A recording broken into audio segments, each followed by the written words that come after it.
Change the review to Thursday. Yeah, we'll review that movie Thursday. I didn't see that. Marty, I'm gonna have to call you back.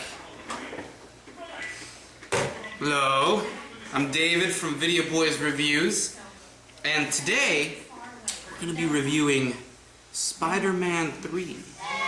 It's not everybody's favorite movie, but it's gotta be somebody's, right? Let's go! This movie is a little different than the other three. I can see why people didn't like it, but it's got some good stuff in it too. And I like it a hell of a lot better than that piece of shit Amazing Spider-Man movie that they released in 2012. Tobey Maguire, to me, is the definitive Spider-Man. He's a great actor, and he did a great job throughout the series. Same with Kirsten Dunst as Mary Jane, and good old James Franco. He's always fun to watch. So I'm not putting any of the blame on the actors. The problem with this movie was the dialogue, story, and the overabundance of CGI. Now you have to understand, when this movie came out in 2007, movie makers stuck CGI in everything. It was still a fairly new thing, and it was a way to cut costs, and they thought that audiences would really like it. But even with CGI aside, what really killed this movie was the story. They just tried to fit too much stuff into one film. A case of too many cooks in the kitchen. Go, there you go. Just apologise about the salad, yeah? Because the fridges have gone down, the salad's not fresh, okay? Did you hear that? He's got to go bullshit now. He's got to tell bullshit to the customers. Yes, please. Yeah? Hey, young man, look at him. He's got to go out now and bullshit. The movie starts out with Peter having to clean up the mess from the last movie. His unfinished business with his best friend Harry Osborn. Harry thinks that Peter killed his father, so he's got a personal vendetta against him. But Harry's character is just so unreasonable and hard-headed and just plain stupid. He just randomly appears on some kind of futuristic snowboard and starts punching Peter. First of all, there's tons of witnesses on the street, so how was this not on the news? I think someone flying around on a futuristic snowboard is pretty newsworthy. And Harry is not just trying to kick Peter's ass. He looks like he's literally trying to kill Peter. Is he really gonna try to cut his best friend in half?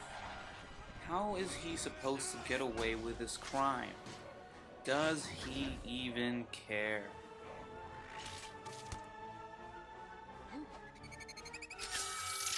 Hate those things. I'm not sure how effective Oscorp weapons are anymore, now that Norman Osborn is dead. There's a scene where Peter throws an Oscorp-made bomb right into Harry's face. But all it does is give him a bad burn. Either this is one tough dude, or they just don't make him like they used to anymore.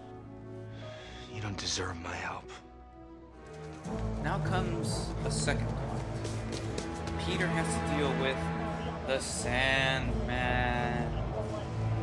The story is, this guy is an escaped convict, and he's trying to steal money to give to his sick daughter.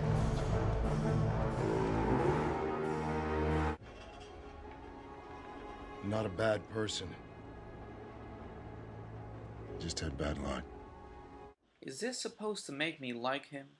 Because all it does is make me loathe him even more. I don't think the Sandman is simply misunderstood. I think he just has a victim mentality. And he does mean well, I believe that. But he goes about it in a completely wrong way. And why is he wearing that ridiculous striped shirt? Like he's still in jail or something. He's never gonna blend in dressed like that. Even the way he becomes the Sandman is kind of silly. He's running from the cops, and he sneaks into some kind of particle physics testing thing. He gets stuck in there, and I guess it is supposed to turn his DNA into sand or something.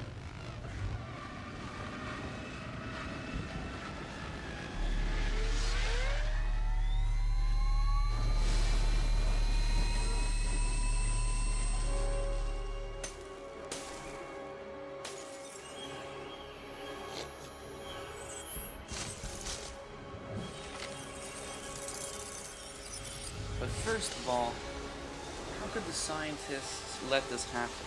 You'd think that they would have safeguards in place in case a person goes in there, or at least have a camera or something to see what's going on.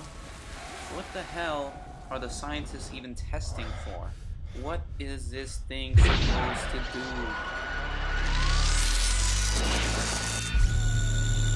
That's a discharge? Right.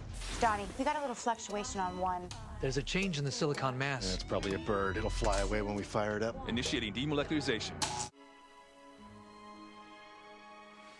At this point, there's so much CGI, it doesn't even look like I'm watching Spider-Man 3 anymore. It just looks like I'm watching a decrepit piece of shit rolling around on the screen. And this crap goes on for like 5 whole minutes.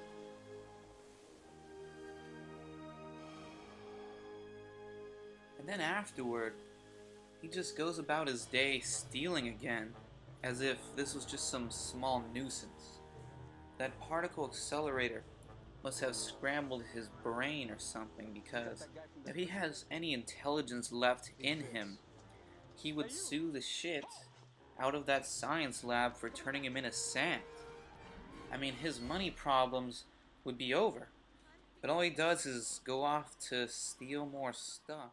Oh, and it's also revealed that the Sandman was actually Uncle Ben's killer. His name is Flint Marko. I mean, this character is so terrible and sucky that he's not just ruining this movie, but his suckiness is actually tarnishing other movies in this series as well.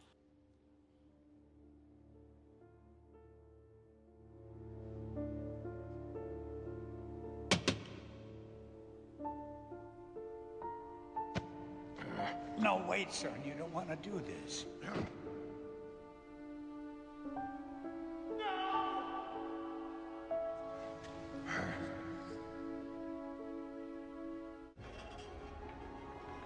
I'm not a bad person. Just had bad luck.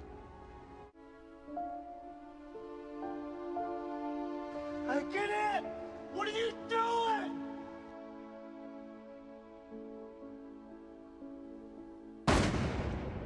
You'd think that would be enough plot elements for a movie, but then Venom lands on Earth on some kind of meteorite. And there's like a whole other plot with this guy. I guess Spider-Man falls asleep, wakes up, and he discovers he's black because he's wearing the Venom suit. And he likes it because he can jump higher and it makes him stronger. But it also starts to turn him evil.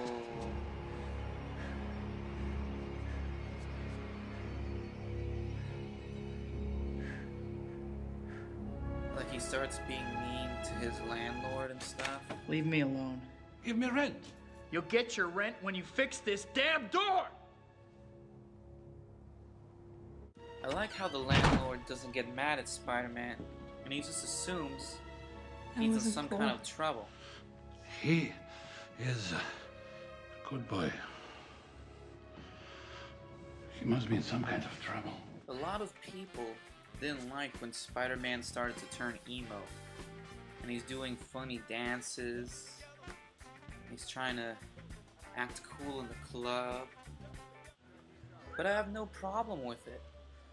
The emo look was very popular at the time. It was just a thing to do. I mean, I myself was into it. Bryce Dallas Howard plays Gwen Stacy in this movie, and I have to say, I like this actress's portrayal far better than the Emma Stone version from Amazing Spider-Man. Emma Stone specializes in comedy roles, and she doesn't belong in a Spider-Man movie. You would think they learned their lesson when they hired the guy from That 70s Show to play Venom. I like being bad. It makes me happy. Let's listen to a normal cop's reaction to Gwen Stacy hanging off of a building. Oh my God. 7 Adam to Central. That crane job you sent us on. It's bigger than we thought. We're gonna need a major mobilization right. Now let's listen to her father and her boyfriend's reaction. Oh my God, that's Gwen. What?